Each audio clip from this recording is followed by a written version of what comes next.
ठीक है, thank you. Thank you Rudra ji, आपने बहुत अच्छा क्वेश्चन पूछा। हमको ये समझना पड़ेगा कि थैंक यू पीयूष मामा जी। ब्रह्मा विष्णु और महेश, महेश मतलब शिव जी, हाँ। ठीक है ना। ब्रह्मा हाँ विष्णु और जी। शिव जी का कॉन्सेप्ट क्या है? उसका कॉन्सेप्ट ये है बेटा कि जो जो भगवान, when God wants to make the creation, जब भगवान हम्म। क्रिएशन बनाते हैं तो वो अलग हम्म। अलग किस्म की शक्तियां डिवाइड कर देते हैं ताकि अलग अलग शक्तियां अपना काम कर सकें, ठीक है। Let me alright. Give you an example of Vayu. He creates वायु, वायु इज ऑलराइट। एयर, हवा, ठीक है। ही विंड। क्रिएट्स हवा। या। हवा क्या करती है बेटा? हवा हर चीज को, किसी भी एटमॉस्फेरिक चीज को एक जगह से दूसरी जगह लेके जाती है। हीट को भी लेके जाती है, कोल्ड को भी लेके जाती है।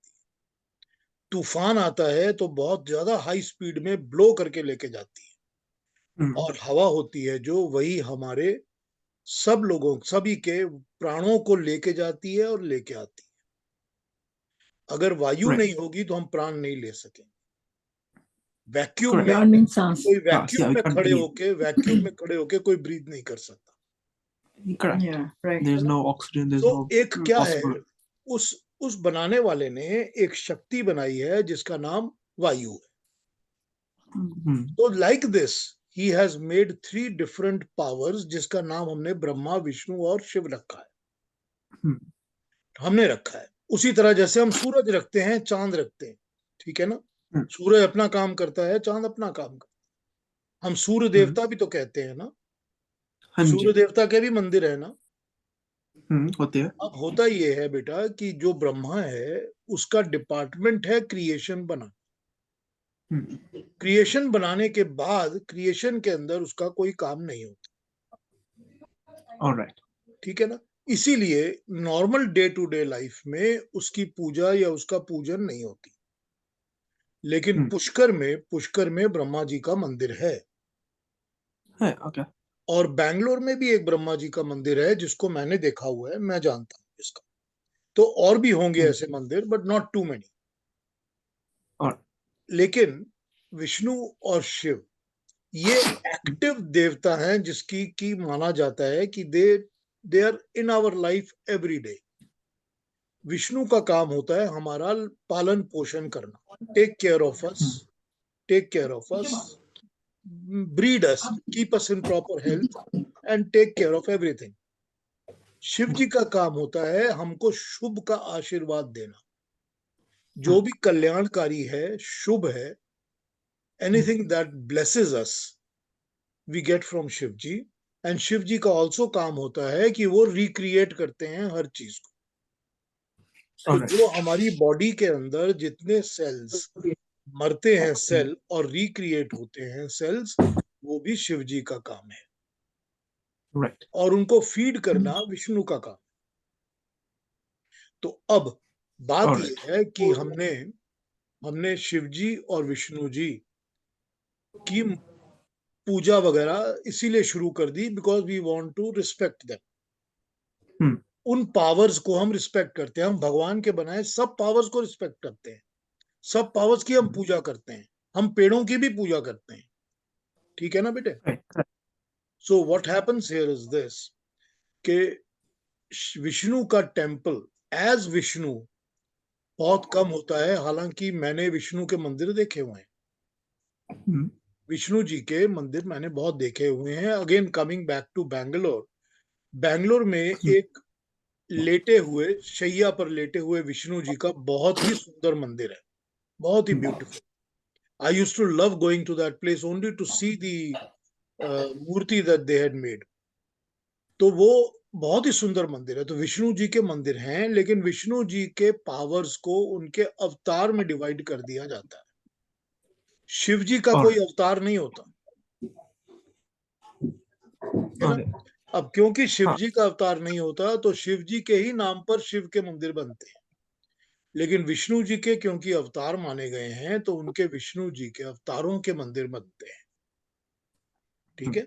नरसिंह ठीक है। नरसिम्हा अवतार का मंदिर भी मैंने देखा हुआ है, और इसी तरह से बाकी भी जो होते हैं वो अवतारों के मंदिर बनते हैं, जैसे राम के या कृष्ण के मंदिर बनते हैं। तो भगवान राम और भगवान कृष्ण के मंदिर भी तो विष्णु के मंदिर है ना। तो जी होता है। विष्णु का जो पूजा है ना वो डिवाइडेड हो जाती है ऑन हिज अवतार। तो we have the you have the right और we can have the freedom कि हम विष्णु की पूजा करें, तो हम या तो प्योर विष्णु के रूप में करें या उनके उनके अवतार अवतारों की वर्शिप। करें। कि हमको तो पता है कि उनका नरसिम्हा अवतार भी था, उनका बौना वाला छोटा जिसमें छोटा साइज का उन्होंने जन्म लिया था वो अवतार भी था, वो ठीक नहीं आ और रहा। कृष्ण का भी था, राम का भी था। हम जैसे मर्जी उनकी पूजा कर सकते हैं। तो इसीलिए तुमको अगर दिखता है कि शिव जी के ज्यादा मंदिर हैं और विष्णु जी के नहीं हैं, तो ये करेक्ट नहीं है, क्योंकि विष्णु जी के मंदिर राम और कृष्ण के नाम से हैं और शिव जी के मंदिर शिव जी के नाम से हैं। So it is equal that you will find everywhere. अब इसी के अंदर अगर तुम ये समझ लो कि बहुत सारे मंदिर जो होते हैं बेटा, वो माँ दुर्गा के भी तो होते हैं ना। हाँ जी। तो फिर वो तो माँ एक दुर्गा, शिरोमणि माता। बोलोगे कि वो एक थर्ड पावर कहाँ से आ गया कि माँ दुर्गा भी है, माँ काली भी है, फिर उसके बाद शेरा वाली भी है, सरस्वती। और ये भी और वो भी। तो सरस्वती। ये तो सरस्वती है हाँ। बेटा। ये हमारे कॉन्सेप्ट में हम भगवान की बनाई हुई हर शक्ति की पूजा करते हैं। जो भी ईश्वर ने, परमात्मा ने जितनी भी शक्तियां बनाई हैं, हम उन शक्तियों की सबकी पूजा करते हैं। तो इसीलिए जो कॉन्सेप्ट क्योंकि every human being is different, every human being thinks in a different way. No two human beings are identical in their thought processes. So what happens is this, that whatever thought process you follow, you can have your devotion according to that thought process. या तो इसीलिए हमारे अंदर ये चीज है कि हम सबकी पूजा करते हैं, but it does not mean कि विष्णु और शिव में से कौन सा ज्यादा इंपॉर्टेंट है, कम इंपॉर्टेंट है। दोनों के इक्वल अमाउंट ऑफ मंदिर आपको नॉर्थ इंडिया में मिल जाएंगे, और दोनों के इक्वल अमाउंट ऑफ मंदिर आपको साउथ इंडिया में भी मिल जाएंगे। जितने आपको शिव के मिलेंगे उतने ही आपको विष्णु के भी मिलेंगे। अब उसमें you see we take the concept, I have tried to tell you the concept from the basics की कैसे स्टार्ट होता है। Have I been able to answer you, or do you have another question? Yes. Yes, we've been Do answering. you have more questions? That was the main question I had. Thank you so much for answering it. I am very grateful, Piyush Mamaji. Thank you so No, much. has it been clarified, or you still have a doubt? Yes, it has been clarified. Thank you so much, Piyush Mamaji. I'm sure he'll have more questions, but he'll ask you whenever he's ready for them. Yes. If a Always question does appear, I'll happily ask you the questions, Piyush Mamaji. Yeah. always welcome. Always welcome. Thank you, beta. Say All right. namaste, say Namaste, Piyush Mamaji. Bye-bye. Thank you. Thank you, beta. Thank you. आइए हम अपनी class start करते हैं। Question answer चल ये रहे थे। हमको भी समझ में आ गया पीयूष जी। अच्छी बात है ना। ठीक है, अच्छा है ना। बच्चे ने सवाल पूछा था, बच्चे ने ये सवाल पूछा था, तो मैंने बच्चे को आंसर किया था कि बेटा विष्णु जी के अवतारों को तो सब मानते ही हैं, but he wasn't satisfied, so I said आप ना क्लास में पीयूष मामा जी को पूछना, तो that is why he's asking him. ठीक है, बहुत अच्छी बात है, बड़ी खुशी की बात है, बहुत अच्छी बात है। पूछना भी चाहिए, बच्चों को तो जरूर पूछना चाहिए, क्वेश्चंस को हाँ आंसर बिल्कुल, करने ही बच्चों को चाहिए। तो हाँ, बिल्कुल। इनफैक्ट हमारी ना एक क्लास बच्चों के लिए होनी चाहिए, सब बच्चों हाँ को ज्वाइन बिल्कुल करना चाहिए, बिल्कुल बिल्कुल होनी चाहिए, जरूर होनी चाहिए। so that they can ask the questions that they have. I mean, they have many questions, बड़े इंटरेस्टिंग क्वेश्चंस होते हैं इनके। हाँ इंटरेस्टिंग होते हैं बहुत question, and you must answer them. Challenging होते हैं, And you must answer them. हाँ। चैलेंजिंग। अच्छा है वो हिंदी बोलता है। या इसकी हिंदी ऐसे ही है थोड़ी सी। नहीं, फिर भी उसने सारा सवाल हिंदी में पूछा। नहीं, वो इंडिया में हाँ, रहते हिंदी हैं में। ना, इंडिया पूरा में रहने सवाल वालों हिंदी में। को हिंदी नहीं आती ना, हम कनाडा वाले हिंदी बोलते हैं, इंडिया वालों को अब हिंदी नहीं आती। सही बात है। हमको हिंदी बैकवर्ड हो जाते हैं। ये स्कूल, हमारे स्कूल ऐसे ही है सारे। हाँ ठीक नहीं, है। हिंदी आ जाए तो पिछड़े हुए होते हैं। हाँ, पिछड़े हुए कहलाते हैं। आइए स्टार्ट करते हैं वो अपना साड़ी सेशन। वाले साड़ी पहनते हैं उसको भी गंवार बोलते हैं। यही हाल है, यही हिंदी को भी पिछड़े बोलते हैं, साड़ी पहनने वाले को गंवार बोलते हैं। हाँ, ठीक है, अच्छी बात है, कोई बात, ठीक है। Cultural changes happening. जो जिसको भाता है।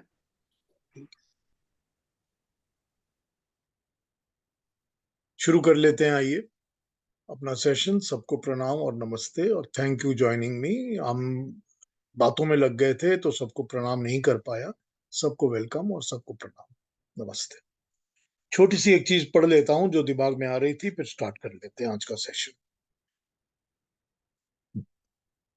एक मंत्र का पाठ है, तदित सोमो अवति हंत्यासतः। हंत्यासत, इसका मतलब होता है सोम तदह इत अवति आहंति असत। कितना डीप है ये थॉट, जरा इस पर ध्यान ध्यान दीजिए आप। सोम उसकी ही रक्षा करते हैं जो ऋजु सत है, और जो असत है उसको हम मार देते हैं, खत्म कर देते हैं, अच्छी तरह से नष्ट कर देते हैं। प्रथम विचार कर लें तो सोम क्या है? सोम देवता किसको कहते हैं? सोम की रक्षा, प्रतिष्ठा, संतुष्टि आदि करते हैं ये सोम। आहंति असत, इनको समझते हैं कॉन्सेप्ट्स को। सोम जो है वर्ड, उसका मतलब होता है प्रेरक, सुमार्ग, यानी कि प्रेरणा देने वाला, जो प्रेरणा देता है। और दूसरा जो उत्पन्न करता है, जो पैदा करता है। और तीसरा जो ऐश्वर्य देता है, यानी कि हर किस्म का ऐश्वर्य प्रदान करता है, उसको सोम कहते हैं। तो ये सोम के तीन अर्थ हैं। अब जो भी आपसे कभी बात करे कि सोम किसको कहते हैं या सोम रस किसको कहते हैं, तो इसको समझ लीजिए कि इसका बेसिक क्या है। इसका बेसिक है, सोम कहते हैं जो उत्पन्न करता है, पैदा करता है।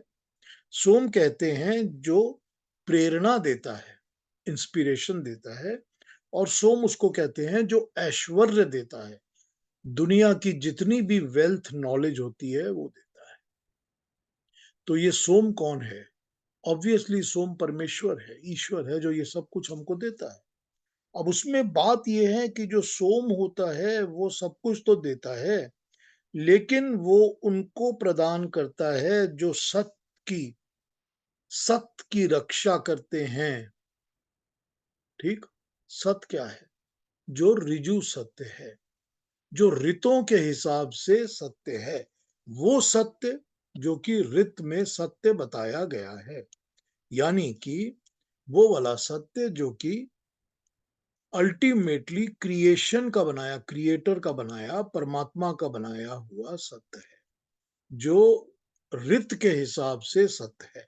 ऋत क्या हुआ? ऋत वो हुआ जो कि परमात्मा के बनाए नियम हैं, जो कभी चेंज नहीं हो सकते, जो कभी नियम चेंज नहीं होते, परमात्मा के बनाए laws of the nature, laws of the creator, वो है ऋतु, ऋत। उसको ऋत कहते हैं। जो ऋतु उसको कहते हैं जो ऋत के हिसाब से चलती है, उसको ऋतु कहते हैं। यानी कि मौसम जिसको हम कहते हैं ऋतु, वो ऋत के हिसाब से चलती है तो ऋतु कहते हैं। The one that follows the rita. अब जो बनाए नियम है परमात्मा के, उनके वो एस्टैब्लिश्ड ट्रुथ हैं, सत्य। तो इन सत्य की रक्षा करने वाला सोम होता है। लेकिन जो असत होता है, जो इसके अगेंस्ट चलते हैं, उसका विनाश, उसको नष्ट कर देते हैं। एक बड़े छोटे से एग्जाम्पल से इस बात को समझ लेते हैं। अगर ये परमात्मा का रित है कि आप ये चीज खाइए, अच्छी चीज खाइए, पानी पीजिए, अच्छी चीज खाइए, रस खाइए, फल खाइए, तो आपका शरीर अच्छा होगा। लेकिन अगर आप इस रित को फॉलो नहीं करेंगे और आप उल्टी सीधी चीजें खाएंगे, गलत चीजें पिएंगे, तो क्या होगा? तो वही सोम आपके शरीर को नष्ट कर देगा, बर्बाद कर देगा। बड़ा सिंपल है ना ये एग्जाम्पल समझने के लिए। लेकिन यही काम करता है जिसको कहते हैं सोम कैसे काम करता है। सत की रक्षा करता है और असत का विनाश करता है, वो है सोम। खैर, छोटी सी बात सोम पर हो रही थी तो मैंने इस पर बात कर ली। कभी और चाहिए होगा तो फिर और बातें कर लूंगा सोम पर भी, और अग्नि पर भी, और इंद्र पर भी। बहुत ज्यादा इनका वैदिक रेफरेंसेस हैं, तो बात करूंगा इन पर। अपनी बात को आगे बढ़ाते हैं। जो हमने लास्ट टाइम किया था, 6th चैप्टर का हम समरी कर रहे हैं। हमने ये देखा कि इस चैप्टर की समरी में पढ़ते पढ़ते हम प्रकृति और क्रिएटर, ये दो के बीच में बातें करने लग गए हैं। क्रिएटर मतलब जो बनाने वाला है, जिसको हमने यहां पर पुरुष कहा। पुरुष उसको कहते हैं जो किसी पुर में रहता है या उसका मालिक है। पुर कोई भी स्थान, कोई भी जगह, ठीक है। अब जैसे जगहों के नाम भी तो पुर पड़ जाते हैं ना, कोई भी पुर जगह नाम पड़ जाती है, किसी भी जगह का नाम। तो जिस जगह का नाम पुर पड़ जाता है, वो जगह भी एक जगह होती है, और वहां पर जो रहने वाला है उसको पुरुष कहें। जो पुरुष में पुर में रहेगा वो पुरुष। तो हमारे लिए, मनुष्यों के लिए, हमारे आपके लिए, जीवात्मा के लिए पुरुष वो होता है जो इस शरीर के पुर में रहता है। ये बॉडी, शरीर भी तो एक जगह है ना। तो जो यहाँ रहता है वो पुरुष। इसमें स्त्री पुरुष वाला पार्ट नहीं आता, प्लीज कंफ्यूज मत करिए। ये पुर का मतलब पुरुष से यहीं पर है कि जो पुर में रहता है, एक स्थान पे रहता है, वो पुरुष। तो परमात्मा को पुरुष क्यों कहते हैं? परमात्मा को इसलिए कहते हैं क्योंकि परमात्मा हर स्थान में रहता है। ऐसी कोई जगह है ही नहीं जहां परमात्मा नहीं रहता। अब क्योंकि वो सर्वव्यापक है, वो हर जगह रहता है, तो हम परमात्मा को पुरुष कहते हैं। क्योंकि वो इसके लिए तो कोई एक लिमिटेड स्थान तो है ही नहीं। हमारी बॉडी लिमिटेड है, हमारा स्थान लिमिटेड है। परमात्मा के लिए कोई लिमिटेड स्थान नहीं है, वो अनलिमिटेड है और अनलिमिटेड स्थान में रहता है, तो हम उसको पुरुष कहते हैं। तो यहाँ पर रेफरेंस पुरुष और प्रकृति की जब आती है, तो परमात्मा की और क्रिएशन की आ जाती है। ईश्वर ने जो बनाई है क्रिएशन। ये समझ लेना चाहिए कि जो जीवात्मा होता है, यानी कि हम और आप हैं सब, जो जीवात्मा है, वो जीव आत्मा प्रकृति और पुरुष के बीच में ही कभी इधर और कभी उधर भटकता रहता है।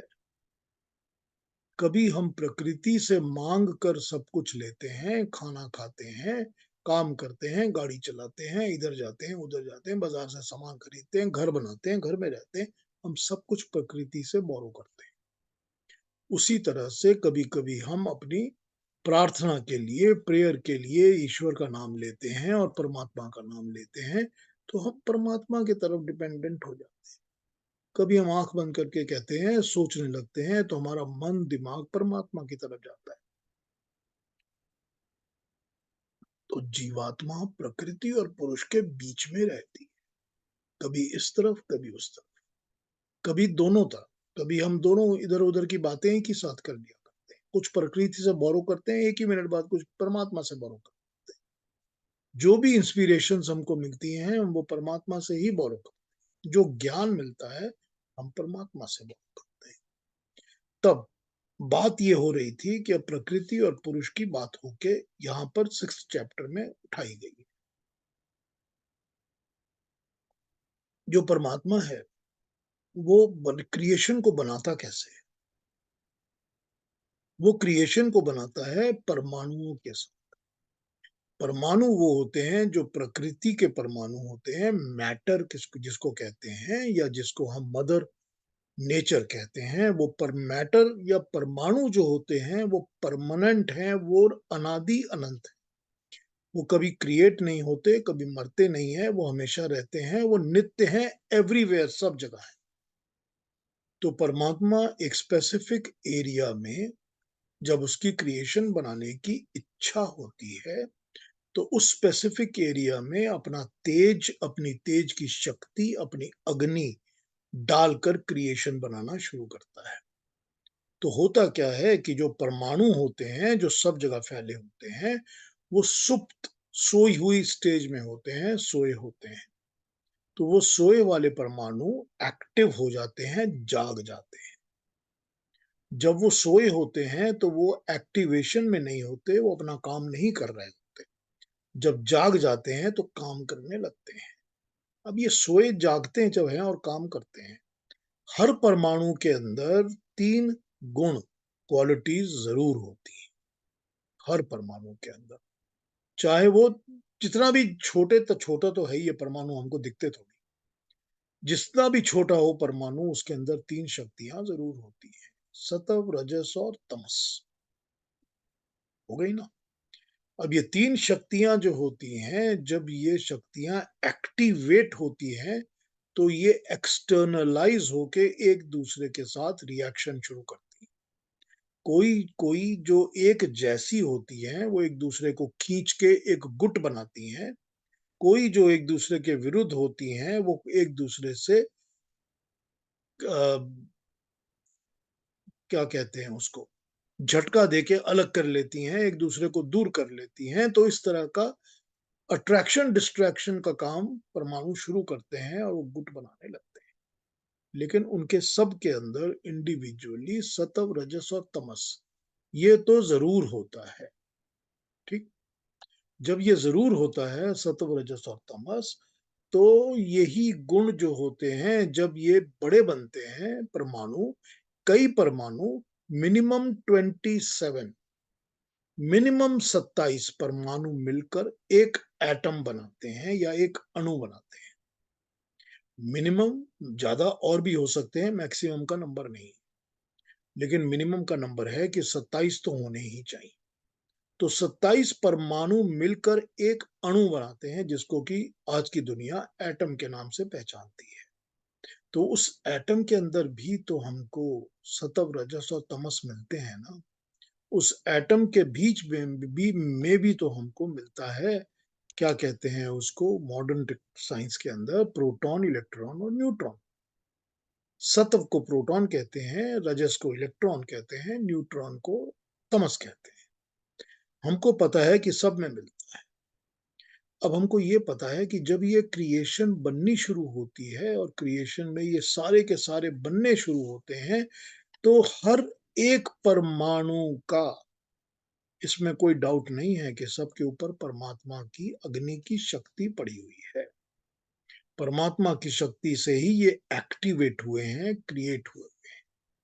लेकिन हर परमाणु का इसमें जब महत अहंकार क्रिएट होता है, जो क्रिएशन की पहली स्टेज है, जो क्रिएशन की पहली स्टेज है उसको महत कहते हैं। महत वर्ड महान से आया है, यानी कि जो बहुत इनलार्ज, बहुत बड़ी जगह में क्रिएशन बन रही है, उसको महत कहते हैं।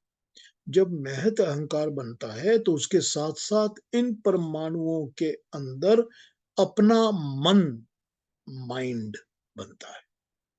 हर परमाणु का अपना माइंड होता है। हर परमाणु अपने माइंड से ही काम करता है। इस महत से ही हम अपना, ह्यूमन बींग्स अपना माइंड बोरो करते हैं जब हम पैदा होते हैं तब। अब बात यह है कि क्योंकि ये माइंड नेचर का भी है ना, इन क्रिएशन का भी है ना, तो इसीलिए कोई चीज इस क्रिएशन के अंदर गलत होती है, कोई अच्छी होती है, डिस्ट्रॉय करती है, क्रिएट करती है, सब कुछ करती है।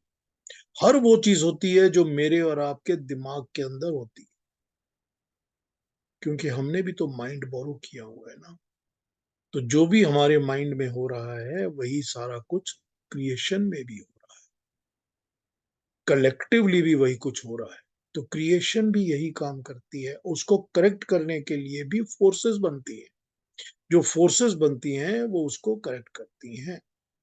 अब यहां से आप ये समझ लीजिए कि जहां हमारा माइंड बोरो हुआ है, उसी तरह तो सारा कुछ जो हमारे पास है, ये 3 गुणों वाले एटम से ही हमने लिया है ना सारा कुछ। हमने बॉडी भी जब बनाई है, अपना शरीर बनाया है, तो शरीर भी तो हमने प्रकृति से, मदर अर्थ से लिया है, जिसके अंदर वही एटम्स है ना, वही है ना जो, जिसके अंदर इलेक्ट्रॉन, प्रोटॉन, न्यूट्रॉन होते हैं। और आपने ये सुना हुआ होगा, अब तो साइंटिस्ट कहते हैं ना कि every cell has its own mind and intellect. कहते हैं ना आज के साइंटिस्ट कि हर सेल का अपना अपना अपनी अकल होती है, अपना अपना दिल होता है, कैसे काम करता है। तो हम भी तो वही कहते हैं ना, हम भी वही कहते हैं कि जब महत अहंकार ने माइंड बनाया तो हर एक परमाणु का अपना माइंड होता है। अब इस पर आ जाते हैं कि हमको ये समझना पड़ेगा कि जितने भी ऐसे गुण हैं, क्वालिटीज हैं जो हमको डिस्ट्रैक्ट करती हैं, इधर उधर खींचती हैं, हमारे माइंड के अंदर जो उथल पुथल चलती रहती है, वो सारी की सारी तो इस क्रिएशन से ही बोरो की हुई है, परमात्मा से तो बोरो नहीं की हुई ना। तो अगर डिस्टरबेंसेस एक साइड पर हैं तो शांति दूसरी साइड पर है। अगर डिस्टरबेंसेस का सोर्स ही क्रिएशन है, क्योंकि क्रिएशन में कांस्टेंट डिस्टरबेशन होती है। अब एक चीज और, हमारे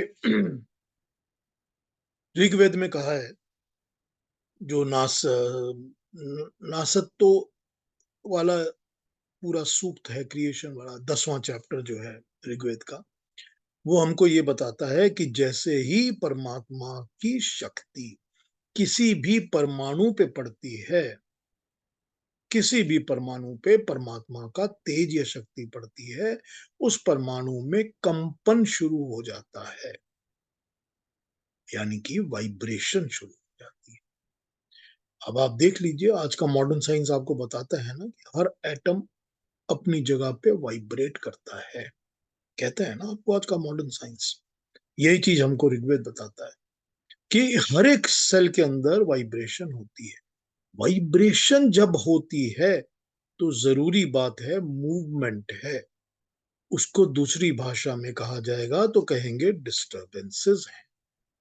कभी कुछ हो रहा है, कभी कुछ हो रहा है, कभी ये हो रहा है, कभी डिस्टरबेंसेस हैं। जहां वाइब्रेशन नहीं है वहां कोई डिस्टरबेंस नहीं। तो वाइब्रेशन कहाँ नहीं है? वाइब्रेशन परमात्मा में नहीं है।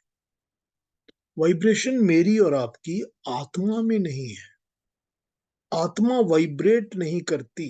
शरीर के अंदर वाइब्रेशन है। शरीर के अंदर जो सेल हैं, every second of the time वो अपने आप को चेंज कर रहे हैं। जैसे ही मैंने कॉफी का एक घूंट पिया है, वो मेरे अंदर जाके उसका कॉम्पोजिशन पूरा चेंज हो रहा है अंदर, क्योंकि वो सेल अपने आप को चेंज कर रहे हैं। करेक्ट? तो ये वाइब्रेशन से ही हो रहा है जो सारा काम होता है। हर चीज के अंदर वाइब्रेशन है, क्योंकि हर परमाणु में वाइब्रेशन है जो परमात्मा की शक्ति से बना हुआ है।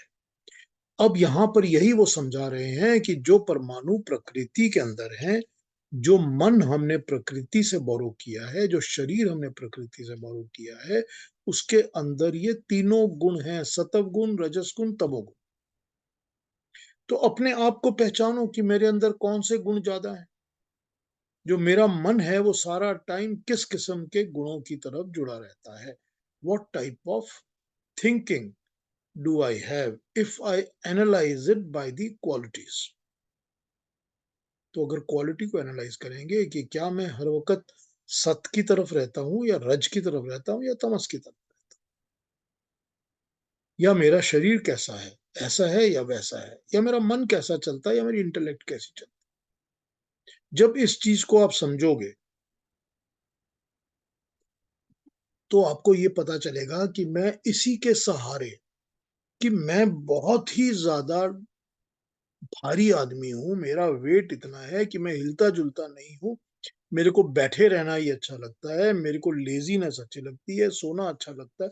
जब यही मेरे गुण हैं, तो इन्हीं गुणों के सहारे मैं ये समझ लूं कि वो क्रिएटर ने ये गुण बनाए हैं, जो क्रिएटर है उसकी तरफ ध्यान दूं, इन गुणों की वो मैं प्रकृति का समझकर उससे अलग हो जाऊं। इसी तरह हम परमात्मा को ढूंढ सकते हैं। इसी तरह पता चलेगा कि जो मेरी आत्मा है, वो आत्मा तो ना ये भार चाहती है, ना लेजीनेस चाहती है, ना ये वेट ऑफ द बॉडी चाहती है, ये कुछ नहीं चाहती। मेरी आत्मा तो परमात्मा से मिलना चाहती तो उसका सहारा ले लो। तो ये तो बोल रहे हैं कि गुणों का सहारा लेकर परमात्मा की तरफ अपना मुंह घुमा। लेकिन उसके साथ साथ भगवान कृष्ण तो कहते हैं अर्जुन को, तू निस्त्रैक गुणा आत्मा हो जा, तो इन गुणों को छोड़कर इनसे अलग हो जा। भगवान कृष्ण तो यही बता रहे हैं ना अर्जुन को। क्या बता रहे हैं? बता रहे हैं गुणों से अलग हो जा। जो प्रकृति के गुण हैं, ये 3 गुण जो प्रकृति के हैं, सत्व रजस तमस, इनसे अलग हो जा। अलग कैसे होगा इंसान? कैसे होगा इंसान? वो तो जिंदा है ना, इस शरीर में तो रहना है ना उसको। He has to be within the body। उसको काम भी शरीर से ही करना है, और उसने जो युद्ध लड़ना है वो भी अपने शरीर के साथ लड़ना है। तो वो अलग कैसे हो जाएगा 3 गुणों से? 3 गुणों से अलग होगी उसकी आत्मा। आत्मा कैसे अलग होगी? शरीर छोड़ने की जरूरत नहीं पड़ेगी यहाँ पर। कैसे अलग होगी आत्मा? ऐसे अलग होगी कि आत्मा ये समझ जाएगी कि मैं आत्मा हूं, मैं प्रकृति नहीं हूं। ये जो प्रकृति के काम चल रहे हैं, ये प्रकृति के काम है, ये प्रकृति के गुण है, ये मेरे गुण, मेरा काम नहीं है। अरविंदो घोष इसको ही कहते हैं कि जो आत्मा होती है वो प्रकृति के गुणों को अपना काम समझकर उससे के अंदर इन्वॉल्व हो जाती है। वो सोचती है ये सब मैं ही बना रही हूं, मैं ही कर रहा हूं। आत्मा नहीं कर रही। ये वो भूल जाती है कि ये मेरा शरीर कर रहा है। मैं हुक्म दे सकती हूं कि शरीर को ये करो, लेकिन मैं नहीं हूं जो कर रही है। मुझे इस प्रकृति के सत्व रजस तमस के साथ इन्वॉल्व नहीं होना। जब आत्मा को ये पता चल जाएगा कि मुझको इनके साथ इन्वॉल्व नहीं हो, I need to be a separate entity and I am the owner of this body. When I own, हम सब जानते हैं कि I am the owner of my body. सबको पता है ना। आजकल तो चलती है ना मूवमेंट, औरतें कहती है ना, I own my body, I can do whatever I want. सबको पता है कि आई ओन माई बॉडी। तो ये आई कौन है? और जब ये आई है तो बॉडी तो नहीं है ना वो। क्योंकि if I own my body, I am not the body, obviously. तो वो बॉडी अलग है और मैं अलग हूं। तो जब ये मैं को तुम अलग आइडेंटिटी समझोगे और 3 गुणों के साथ अपने आप को इन्वॉल्व नहीं करोगे, तो यही भगवान कृष्ण यहां पर अर्जुन को समझाते हैं कि 3 गुणों से अलग हो जाओ। ये नहीं कह रहे कि तुम मर जाओ, ये ऐसा कुछ भी नहीं है। वो यही समझा रहे हैं कि 3 गुणों से अपने आप को अलग कर। तो 3 गुणों से अलग तभी होगे जब तुमको पता चलेगा कि प्रकृति है जो, उसके ही 3 गुण हैं। उसी से तो मन लिया है, उसी से बुद्धि भी ली है, उसी से अहंकार भी लिया है, उसी से तो पूरा शरीर मिला है। इंद्रियां भी तो उसी से मिली हैं। इंद्रियां भी तो उसी की हैं जो अहंकार के हिसाब से, मतलब इंद्रियों के हिसाब से जो हमको मिला हुआ है, जो हम काम काज करते हैं सारा, ये सब कुछ तो हमने प्रकृति से बोरो किया है। इनकी एक्टिविटीज और इनकी क्वालिटीज और इनके गुण भी हमने सब प्रकृति से बोरो किया। तो क्यों नहीं समझते कि मैं जो हूं वो अलग है, प्रकृति अलग है। ये जो मैं हूं, मेरी आत्मा है, ये हमेशा हमेशा ही अपने लिए शांति और अपने लिए आनंद की तलाश करती रहती है। और ये शांति और आनंद सिर्फ परमात्मा में मिलता है, क्योंकि वहां कोई डिस्टरबेंस नहीं है, क्योंकि वहां वाइब्रेशन नहीं है, वहां हिलडुल नहीं है, मूवमेंट नहीं है, ऑलवेज चेंज नहीं होता रहता। प्रकृति में तो हमेशा एवरी सेकंड चेंज होता रहता है। तो ये चेंजेस जो हैं ये डिस्टर्ब करते हैं, ये चेंजेस जो हैं ये खलबली पैदा करते हैं। कम से कम आत्मा को समझना है कि मैं इस खलबली का हिस्सा नहीं हूं, I am not a part of it. यही समझा रहे हैं भगवान कृष्ण, जिस पर हम बात कर रहे हैं। ठीक। तो मैं इसका जो थोड़ा और पढ़ना इसमें बाकी था वो भी पढ़ लेता हूँ, कंक्लूजन्स का, और फिर इस पर और बात कर।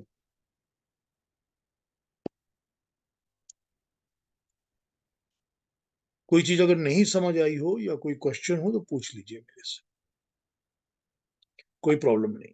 पूछ सकते हैं, बीच में भी पूछ सकते हैं, हाथ उठा के पूछ लीजिए, मुझको पता चल जाएगा कि आप पूछना चाहते।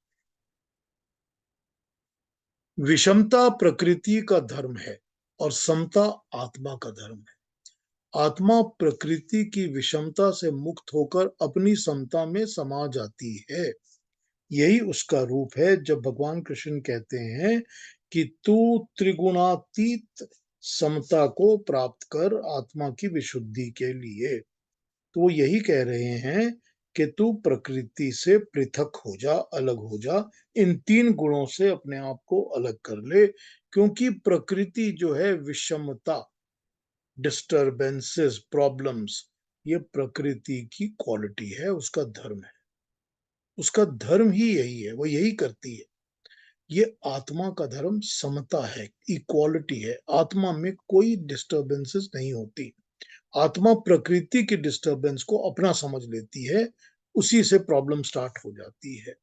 तो तू विषमता से मुक्त होकर अपनी समता में समा जा। ये आध्यात्मिक समावस्था है, समत्व है। ऐसी अवस्था से उसे सुख दुख नहीं पहुंचता, उसका शुद्ध प्रसाद रूप प्रकट हो जाता है।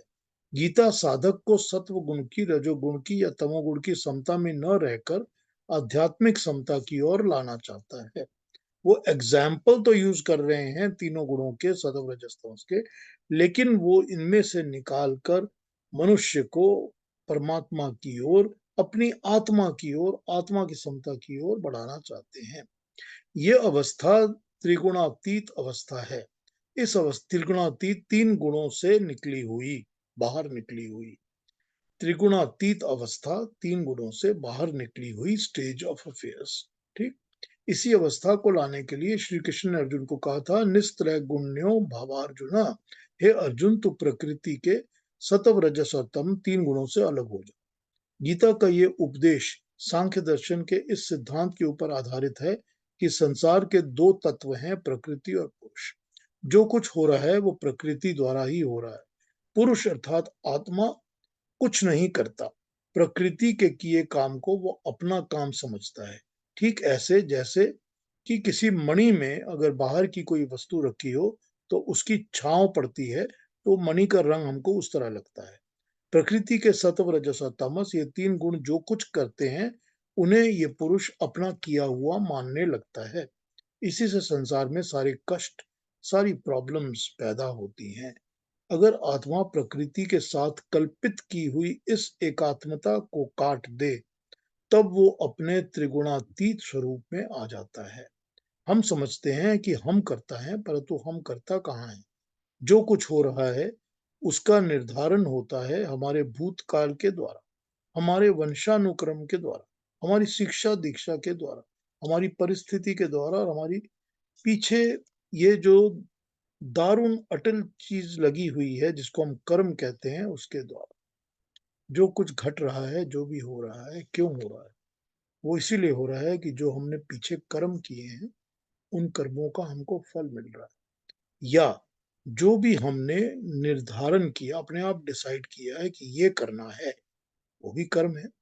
या जो भी कुछ हमारी परिस्थिति, सिचुएशंस रही हैं, उनके रिएक्शंस, या ऐसी चीजें जो कि हमको पास्ट में हमारे माँ बाप ने सिखाई हैं या हमारे वंश ने सिखाई हैं, हमारी जनरेशंस जो पहले रही है उन्होंने सिखाई हैं, या हमको हमारी शिक्षा दीक्षा ने सिखाई, एजुकेशन ने सिखाई है, ट्रेनिंग ने सिखाई।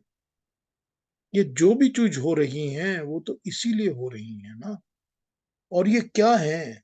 ये जो भी सिचुएशंस हैं, शिक्षा दीक्षा है, एजुकेशन है, ट्रेनिंग है, माता पिता हैं, गुरु हैं, आचार्य हैं, वंश है, ये तो सारा कुछ प्राकृतिक ही है ना।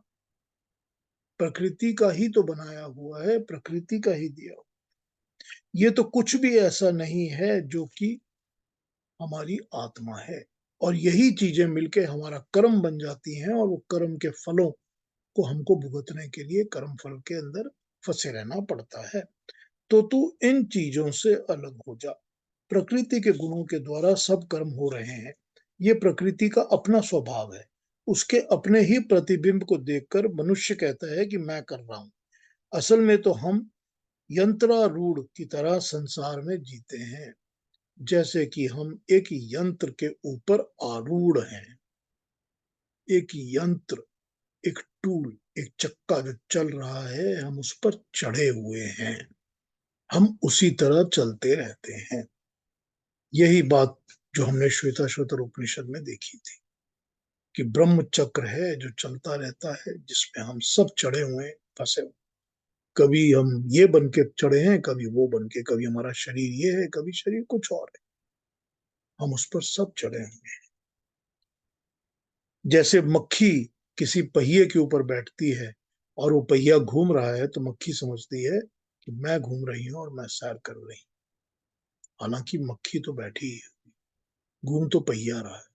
हम इसी तरह संसार के चक्र में फंसे रहते हैं और ये समझते हैं कि सब कुछ मैं कर रहा हूं। वो मैं कौन है? वो मैं आत्मा समझती है, तो वो आत्मा के ऊपर हम इस चीज को लोड कर देते हैं और लोड करके हम उसको पुश करके अपनी आत्मा के ऊपर वो संस्कार बना लेते हैं। कर तो प्रकृति रही है, लेकिन मैं कर रहा हूं ये समझने से स्पष्ट बात हो जाती है कि जो प्रकृति का यंत्र घूम रहा है वो मैं नहीं हूं, वो यंत्र प्रकृति का है। मैं तो इसलिए घूम रहा हूं क्योंकि मैं अपने कर्म और कर्म फल के लिए इसमें बंधा हुआ। यही बात समझ लो कि प्रकृति करता है, करने वाली प्रकृति है, आत्मा करता नहीं है, मनुष्य पुरुष करता नहीं है। इसी बात को श्री अरविंद समझाते हैं। कहते हैं परमाणु के अंदर भी तो इच्छा शक्ति होती है। ये तो स्पष्ट दिखाई देता है कि स्वाधीन इच्छा शक्ति नहीं है, क्योंकि इच्छा शक्ति यंत्रवत है। परमाणु इस पर स्वत्व नहीं रखता, परमाणु इसको नहीं चलाता, ये परमाणु की यंत्रवत चलती है। परमाणु में तमोगुण है, रजोगुण भी है, सत्वगुण भी है, इन सबको कैद किए हुए रखता है। इससे ऊपर के स्तर में उद्भिद कोटि, जिसमें रजोगुण बाहर निकल जाता है, वो स्नायवीय प्रक्रियाएं करता है, परंतु ये प्रक्रियाएं भी यंत्रवत चलती हैं। वो कहते हैं कि इसमें समझा ये रहे हैं कि परमाणु की भी तो अपनी इच्छा शक्ति तो है। हर परमाणु के अंदर कुछ ना कुछ अपना माइंड है, लेकिन फिर भी वो परमाणु भी तो यंत्र की तरह चलते रहते हैं। वो परमाणु जो चल रहे हैं, जो दुनिया बन रही है, रोज सूरज निकलता है, रोज हवा होती है, रोज पानी होता है, रोज चलता है, बॉडी को खाना खिलाते हैं, बॉडी में एक्सक्रीशन भी होती है, बॉडी के अंदर चीजें बनती हैं, निकलती हैं, बाहर बनता कुछ रहता है, शरीर के अंदर मसल डेवलप हो रहा है, कुछ ना कुछ होता रहता है। परमाणु का माइंड होते हुए भी एक यंत्र की तरह, एक टूल, एक मशीन की तरह ये चलते रहते हैं अपने तरीके से। जिसके अंदर जो गुण होता है वो ज्यादा जोर मारता है। जिस परमाणु में रजोगुण होता है वो रजोगुण का जोर मारता है, जिस परमाणु में सत्व होता है वो सत्व का जोर मारता है, और जिसमें तम होता है वो परमाणु तमोगुण की तरफ जोर मारता है। यही हमको योग ने और सांख्य ने सिखाया है। पशुओं को उनके कर्मों का जिम्मेवार नहीं ठहराया जा सकता। परमाणुओं को आंधी के लिए, आग जलाने के लिए जितना दोष दिया जा सकता है, उससे अधिक दोष शेर को, अन्य प्राणियों को खाने के लिए नहीं कहा जा सकता। क्या कंपैरिजन कर रहे हैं? कह रहे हैं जो पशु होते हैं, जानवर होते हैं, वो अपना काम करते हैं। कभी ये नहीं कहा जा सकता कि इस शेर ने इस बकरी को खा लिया तो इसको पनिशमेंट मिलनी चाहिए या इसको सजा होनी चाहिए कि तूने बकरी क्यों खाई, तुझे तो सिर्फ घास खानी चाहिए। ये तो नहीं होता ना। वैसे ही नहीं होता जैसे कि हम ये समझ लेते हैं कि जब आंधी आ रही है तो ये भी तो परमाणु है ना प्रकृति के, जो एक यंत्रवत मशीन की तरह सिस्टम में काम कर रहे हैं, तो ये आंधी क्रिएट कर रहे हैं। ठीक उसी तरह, क्योंकि ये सारा कुछ प्री डेस्टिन्ड तरीके से काम कर रहा है, वैसे ही कर रहा है। तो ये हमको नेचर का काम समझना पड़ेगा, चाहे हम नेचर की आंधी में समझें या चाहे शेर और बकरी में समझें। ये तो नेचर है जो काम कर रही है। वो नेचर है जिसने शेर को शिकार करने के लिए मजबूर किया हुआ है। वही नेचर है जिसने उसकी बॉडी बनाई है, और उसकी बॉडी बनाई ऐसी है कि उसको वो करना पड़ता है। जैसे कि उन परमाणुओं की बॉडी बनाई है जो कि इकट्ठे होकर आंधी बन जाते हैं। ठीक, सब परमाणु है ना। चाहे वो शेर की बॉडी बनाने वाले हैं, मेरी आपकी बॉडी बनाने वाले हैं, या वो आंधी वाले हवा बनाने वाले, सभी तो परमाणु हैं। और सभी तो परमाणुओं के अंदर तीनों सत्व, रजस और तमस के गुण है ना। तो ये कहते हैं कि मनुष्य ऐसा हो सकता है जिसको कि स्वतंत्रता है सोचने की कि मैं क्या करूंगा, कि मुझे आंधी बनना है या मुझे शेर बन के बकरी खाना है या मुझे क्या करना है। ये अकेला मनुष्य है जिसमें ये स्वतंत्रता है कि वो कर्म कर सकता है, वो करता है, भोगता है। लेकिन हमारी ये गलत धारणा है कि हम ही सारा कुछ कर रहे हैं। कर्मों पर हमको कंट्रोल है क्योंकि हमारे पास इंडिपेंडेंस है, फ्रीडम है। लेकिन हर कर्म को हम ही कर रहे हैं, और कर्म करने के बाद हम कर्ता अपने आप को समझ रहे हैं, तो हम प्रकृति के साथ जुड़ रहे हैं। अब वही बात जो थर्ड फोर्थ चैप्टर में भगवान कृष्ण ने कही है कि कर्म को ऐसे करो कि पता ही ना चले कि वो मेरा कर्म है। वो होते रहना चाहिए बिना तुम्हारी अटैचमेंट के, बिना उसमें अभिमान किए कि मैं कर रहा हूं। मैं नहीं होना चाहिए। बिना उसमें ये चीज के कि मुझको ये फल मिलेगा या ये आशा मिलेगी। उसके बिना उस कर्म को करो तो वो कर्म अकर्म की तरह हो जाएगा, जो होता ही कुछ पता ही नहीं चलता कि मैं कर रहा हूं। वही बात यहां आ गई ना, कि कर्ता के भाव को छोड़ दो, प्रकृति को अपना काम करने दो। तुम नहीं कर रहे, कर तुम रहे हो, अपने कर्मों को कंट्रोल कर रहे, कर्मों को तो कंट्रोल कर ही रहे हो। लेकिन कर्मों को कंट्रोल करते करते भी उसके साथ जुड़ो मत। कर्म को अकर्म बना के करो, उसमें कोई भी अटैचमेंट नहीं होनी चाहिए। तो जिस बुद्धि के कारण हम मनुष्य को स्वाधीन कहते हैं, यंत्रवत चलने वाला नहीं कहते, वो बुद्धि भी प्रकृति का ही एक उपकरण है। बुद्धि द्वारा जो कर्म होता है वो कितना ही सात्विक क्यों ना हो, होता वो प्रकृति के द्वारा ही है। और मनुष्य भी परमाणु तथा पशु की तरह, एक मशीन की तरह चलता ही रहता है। चलाती तो प्रकृति है, प्रकृति ही करता है, भोगता है। पुरुष करता नहीं है, भोगता भी नहीं है। योग का शुद्ध रूप प्रकृति तथा पुरुष के सानिध्य को तोड़ देता है। पुरुष को प्रकृति से अलग कर लेना है, तब पुरुष प्रकृति से अपने को अलग कर लेता है, तब वह त्रिगुणातीत हो जाता है, वो अपनी साम्यवस्था में आ जाता है। कैसे समझाया जाए इसको? कहते ये हैं कि हमने बुद्धि भी तो प्रकृति से बोरो की है ना, वो भी तो हमको परमाणुओं से बनी हुई है ना।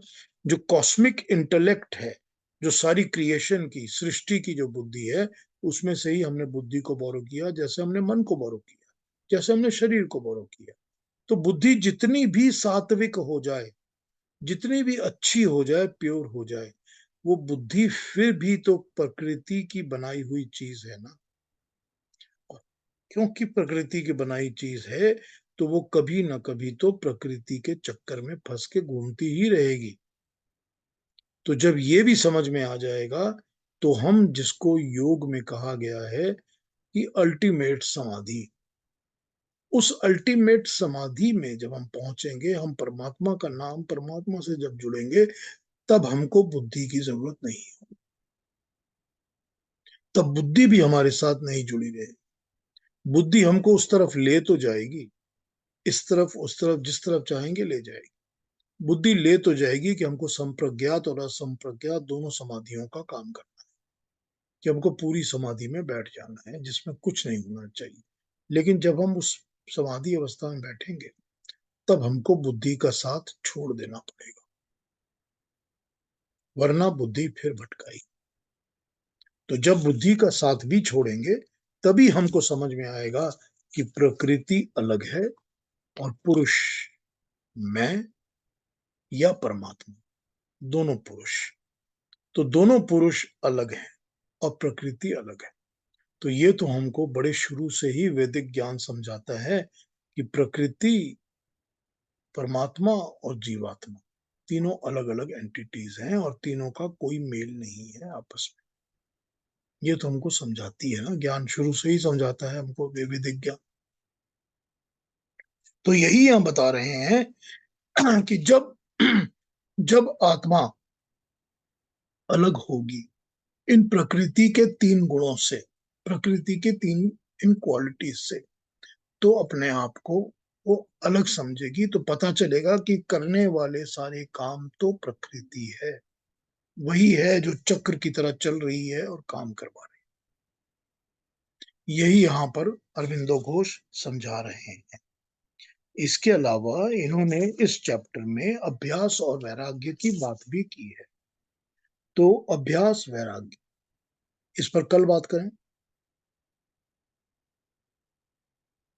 आज तक जो हमने बात की है अरविंदो के थॉट्स के ऊपर, प्रकृति और प्रकृति के गुण और आत्मा को अलग करने के गुण, इन पर कोई बात पूछनी करनी है तो पूछ लीजिए, और नहीं है क्वेश्चंस तो मैं फिर अभ्यास और वैराग्य पे आ गया।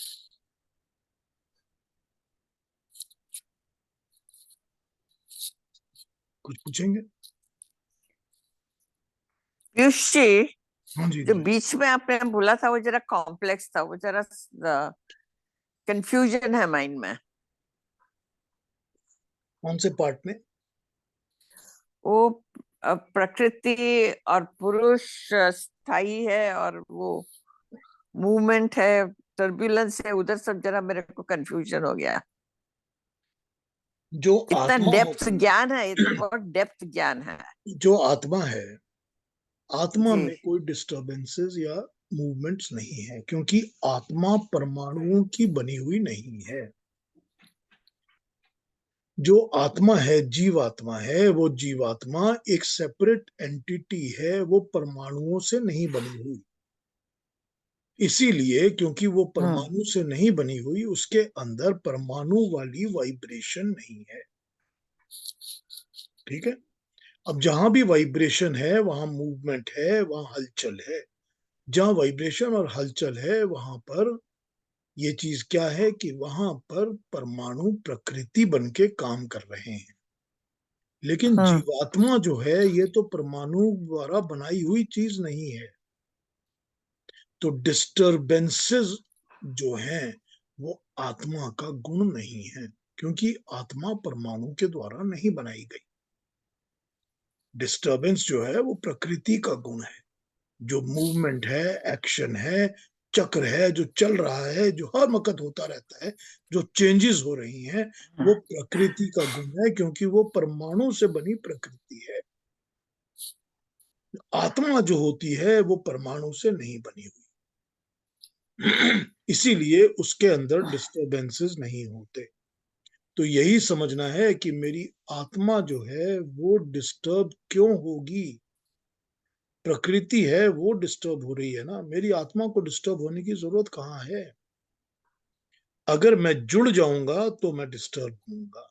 अगर मैं प्रकृति के घटते हुए चीजों को अपना घटना, अपना करना, अपना किया समझूंगा तो जुड़ जाऊंगा और मैं भी डिस्टर्ब होऊंगा जैसे प्रकृति होगी। फिर मैं भी मक्खी की तरह पहिए पे घूमता ही रहूंगा। तो मुझको ये कब समझ में आएगा कि प्रकृति जो है वो अपना काम कर रही है, उसके गुण है, वो डिस्टरबेंस है, वो क्रिएट करती है मूवमेंट को, क्योंकि उसके अंदर वाइब्रेशंस है। आत्मा तो परमाणुओं से नहीं बनी हुई, इसलिए इसमें कोई डिस्टरबेंस नहीं। ठीक है? और क्लैरिफाई? आपने बोला था वो परमाणु में 27 एलिमेंट्स होते हैं। नहीं, मैंने ये कहा था कि कम से कम रजस, एक अणु जो होता है जिसको हम एटम कहते हैं, हाँ एक अणु में मिनिमम 27 परमाणु होते हैं। अब ये तो पता है ना कि एटम्स को हम लोग डिवाइड कर सकते हैं, तोड़ सकते हाँ हैं, ये तो पता है ना। तो जब हम तोड़ सकते हैं तो इसका मतलब वो जी। डिविजिबल तो है ना। जब वो डिविजिबल है तो फिर कोई चीज तो ऐसी अल्टीमेट है जो डिविजिबल नहीं है। वो परमाणु है जो फर्दर डिविजिबल नहीं है। लेकिन एक अणु के अंदर 27 परमाणु मिनिमम होते हैं, तो ऑब्वियसली उस एक अणु के 27 डिविजन्स तो तोड़ के बनाए ही जा सकते हैं ना। और सबके अपने अपने विचार होते हैं, गुण होते हैं। हर परमाणु का अपना माइंड सेट होता है। बिल्कुल। तो ये 27 को समझना पड़ता है ना। नहीं नहीं, हमको आपको समझने की कोई जरूरत नहीं है। इतना डेप्थ में हम जा नहीं सकते, हमको कोई फायदा भी नहीं होगा समझ के। लेकिन ये हाँ आपको याद होगा कि जब हमने दुर्गा के 9 रूपों पे बात की थी, जब नव दुर्गा पे हमने सेशन किया था, हाँ तब हमने ये बात की थी कि परमाणुओं के अपने माइंड होते हैं, कि क्रिएशन के अंदर भी जो चीजें अपने माइंड के फ्लो से फ्लो करती हैं और नेगेटिविटी की जब जाती हैं, उनको करेक्ट करने के लिए जो शक्तियां परमात्मा क्रिएट करता है, हम उन शक्तियों को ही अलग अलग माँ दुर्गा के रूप कहते हैं। ठीक, और वो हमको इम्पैक्ट करते हैं। बिल्कुल करते हैं। आपके मेरे सबके अंदर वही परमाणु है ना, हर परमाणु का अपना एक माइंड है। तभी तो हमारा दिमाग कभी इधर चलता है, कभी उधर चलता है, कभी किधर चलता है, कभी अच्छा कभी बुरा, क्योंकि सबके अंदर अपना अपना वो है। हर सेल का अपना अपना इंडिपेंडेंट माइंड है। ये तो मॉडर्न साइंस कह रहा है ना कि हर सेल का अपना अपना माइंड है।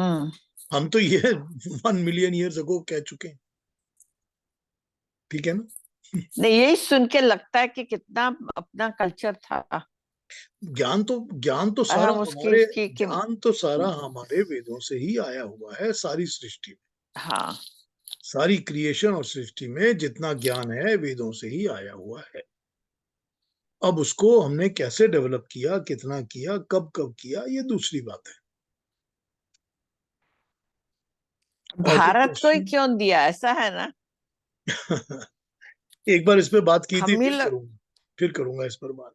अच्छा अच्छा करूंगा एक बार पहले किया था इस पर। कोई और क्वेश्चन है अच्छा। आज के बारे में? किसी को कुछ पूछना है? सर मेरा एक क्वेश्चन है। हाँ जी। सर ये आपने बोला कि ये परमात्मा, जीवात्मा, आत्मा, प्रकृति, तो सर अब ये जो हम आपने कहा कि कर्म हमारे कंट्रोल में है, हम प्रकृति के कंट्रोल में है, और परमात्मा का एक नियति है, या जो हम बोलते हैं विधि का विधान है कि वो होना ही है।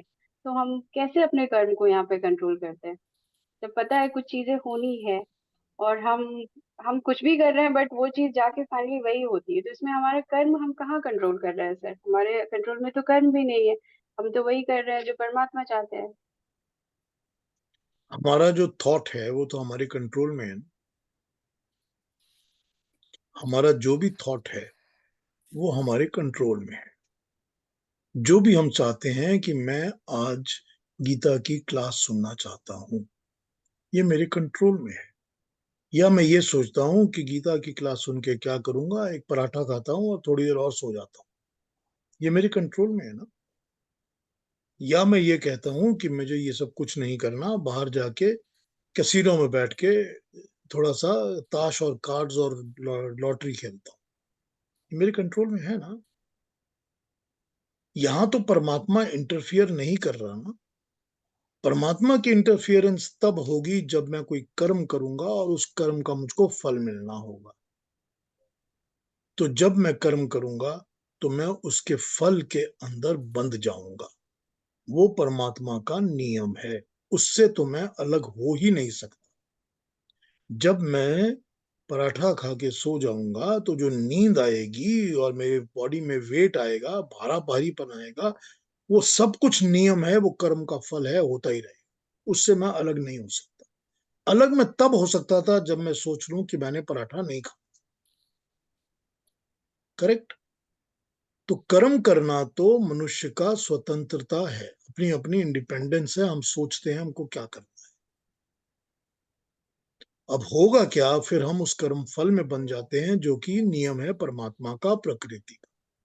तो अगर हम अपने कंट्रोल में जो कर्म है उस कर्मों को ऐसे ही करेंगे कि हमको किसी भी कर्म से बंधना नहीं है, अटैच नहीं होना, ड्यूटी समझ के अपने कर्मों को करते रहना है और उसके साथ जुड़ना नहीं है, तो हमको कर्म फल तो फिर भी मिलेंगे, क्योंकि वो तो नेचर में बंधा ही हुआ है। तो कर्म फल तो मिलेंगे, लेकिन हम पर उनका असर नहीं होगा, हम उनके साथ जुड़ेंगे नहीं। तो क्या समझाते हैं भगवान कृष्ण? वो कहते हैं कि अगर तुम सारा संसार छोड़कर गुफाओं में बैठकर पहाड़ों में साधु बन के बैठ जाओगे तो भी तो तुम्हारे कर्म चलते ही रहेंगे, तो भी तो मन में तो कर्म होते रहेंगे, शरीर का कर्म तो चलता ही रहेगा। इसीलिए अपने कंट्रोल में कर्मों को अभी करो, यहीं पे करो, उसके लिए साधु बनने की जरूरत नहीं है। जब तुम अपने कर्मों पे कंट्रोल कर लेते हो और तुमको पता होता है कि मैं जो कर्म कर रहा हूं वो इसलिए कर रहा हूं क्योंकि ये मेरा करने योग्य कर्म है, this is my duty and I have to perform it, so you are doing it, but it does not let you or you should not get attached to इस ड्यूटी से मेरा इतना नाम होगा, मुझको ये फल मिलेगा, मुझको ये बेनिफिट मिलेगा, मुझको इतने पैसे मिलेंगे, लोग वाह वाह करेंगे। ये सारी चीजों से अलग हो जाओ।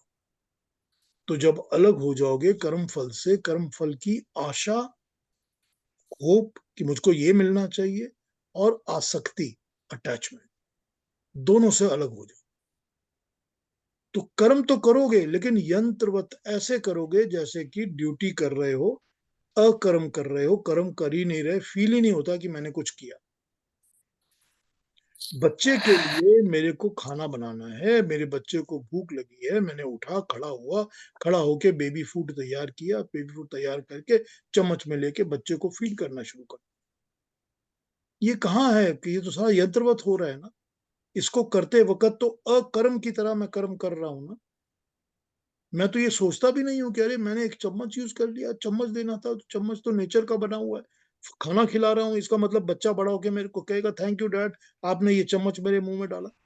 ये सब चीजें तो मैं नहीं सोचता ना बेटा। मैं तो ये सोचता हूँ कि मुझे जो कर्म करना है वो कर्म कर। तो अपने कर्म को अकर्म समझ के उस तरह करो कि मुझे करना तो है, मगर उसके साथ जुड़ना नहीं है। उसकी आशा, कर्म फल की आशा कि मुझको ऐसा मिले, ऐसा हो, ऐसा हो, और उसके साथ आसक्ति, जो मिल जाए उसके साथ अटैचमेंट। तो उस आसक्ति में दोनों चीजें हैं, अच्छा भी है बुरा भी है, राग और द्वेष। कि ये भी नहीं है कि ऐसा कर्म मैंने किया, इसका ये फल मिला, अब मैं ऐसा उसका उल्टा करूंगा, अब मैं ऐसा कभी नहीं करूंगा। ये भी आसक्ति है, राग और द्वेष। और अटैचमेंट, जो कि मेरे को यही करना है, बार बार यही फल चाहिए, वो भी अटैचमेंट है। तो कर्म के फल की साथ कोई भी आशा और आसक्ति छोड़ दो,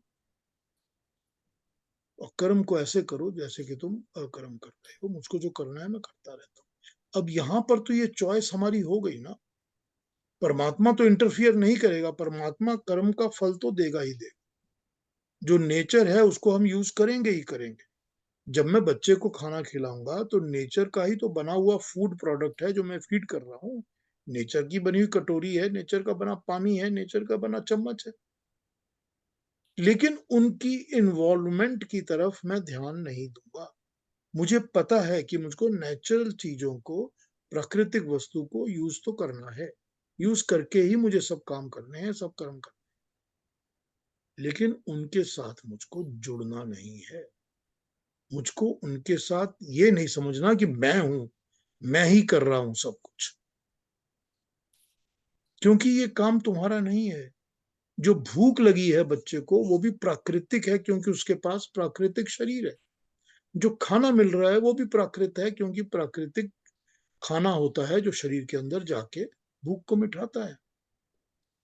लेकिन यहाँ पर बात सारी इतनी है कि मैं इन सारे कर्मों को इस तरह करूंगा कि ना मैं करने वाला समझ रहा हूं अपने आप को, मैं बिना कुछ समझे ही कर रहा हूं, अकर्म समझ के कर रहा हूं, तो होता ही रहता है, ऐसे ही करते हैं रोज। तो उसमें मैं का सवाल नहीं पैदा होता। जहां ही उस कर्म फल की आशा आसक्ति छोड़ोगे, कर्म फल से नहीं जुड़ोगे, तो परमात्मा की इंटरफियरेंस कि वो कर्म का फल मिलेगा तो होती ही रहेगी ना। लेकिन उसकी तरफ तुम्हारा ध्यान, आसक्ति नहीं जुड़ेगी। तो परमात्मा का काम जो है वो उसी तरह होगा जैसे नेचर अपना काम करती रहती है, परमात्मा भी तो अपना काम करता रहता है ना। चाहे वो नेचर के थ्रू ही कर रहा है, परमात्मा ही तो नेचर के थ्रू काम करता है, तो वो होता रहता है। उससे मुझे, यानी कि मेरी आत्मा की इंडिपेंडेंट चॉइस कि मैं कौन सा कर्म करूं और ना करूं, ये इंडिपेंडेंट चॉइस तो मेरी आत्मा की है ना।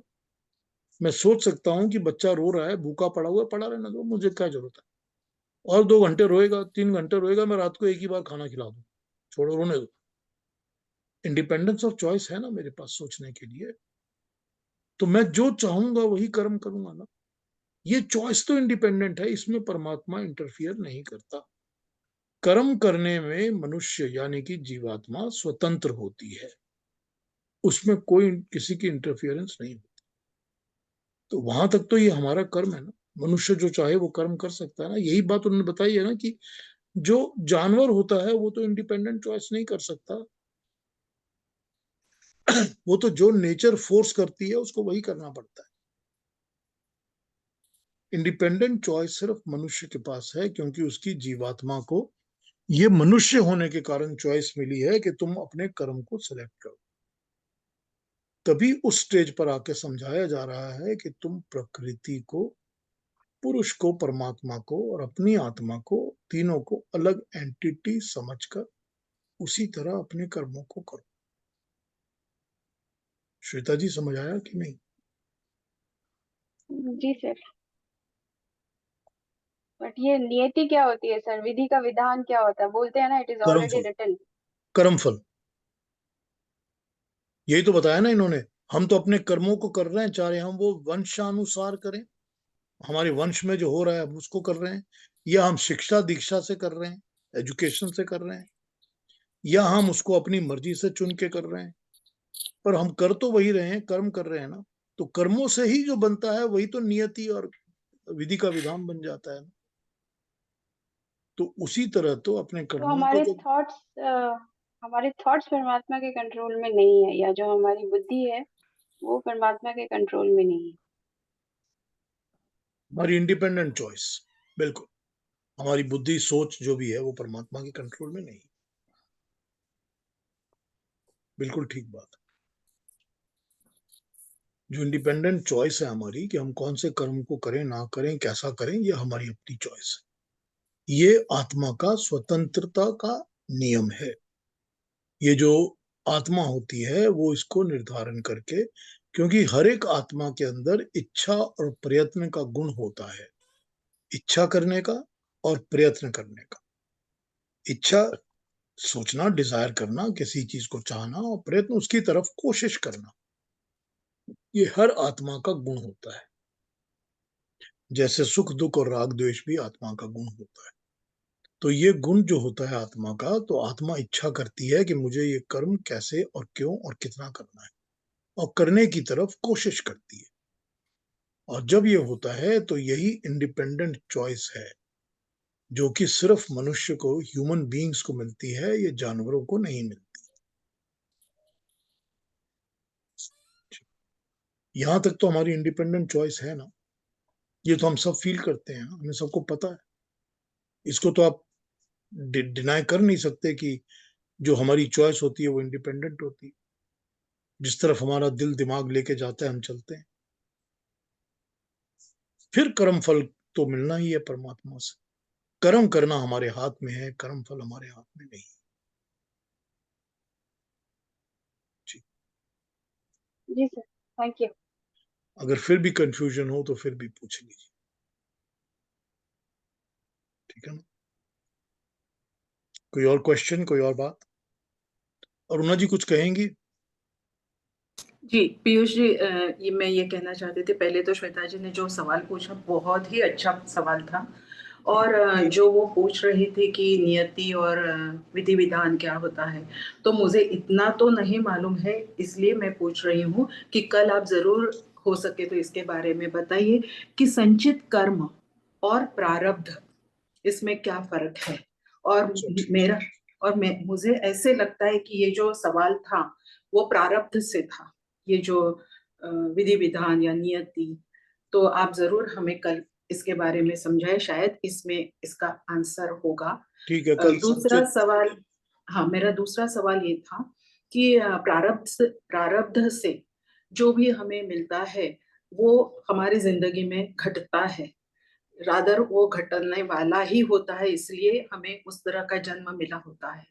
और उस जो भी घटनाएं होती है वो किस तरह से एक परमात्मा के जो रित है उनको ध्यान में रख के करने की हमें इच्छा हो जाए, ऐसा हमारा जीवन होना चाहिए, ऐसी बुद्धि हमारी देवत्व की होनी चाहिए।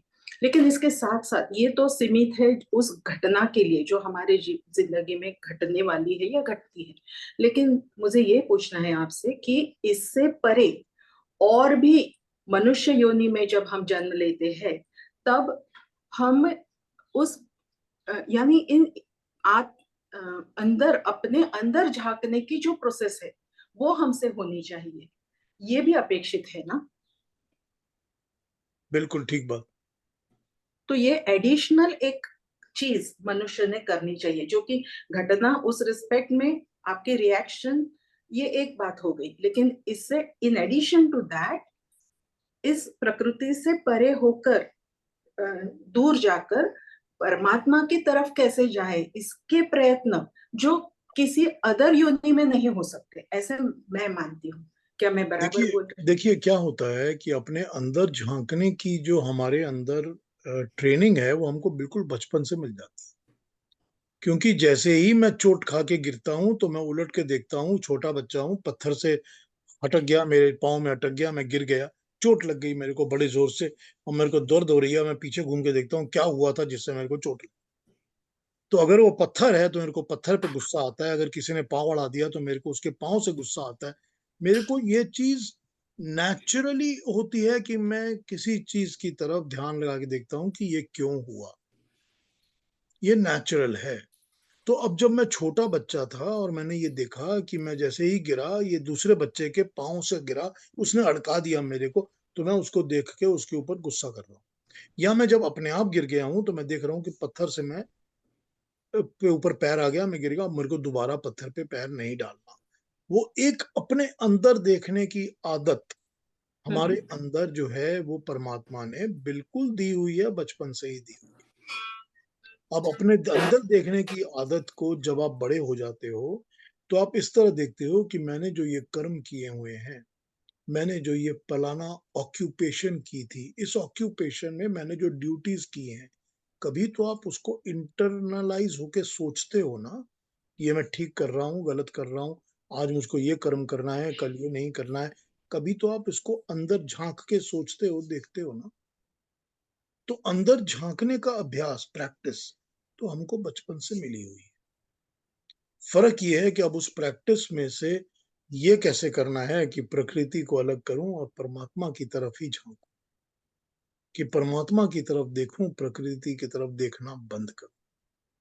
That is the practice we need to do. ये हमको योग दर्शन सिखाता है, यही चीज तो सिखाता है योग।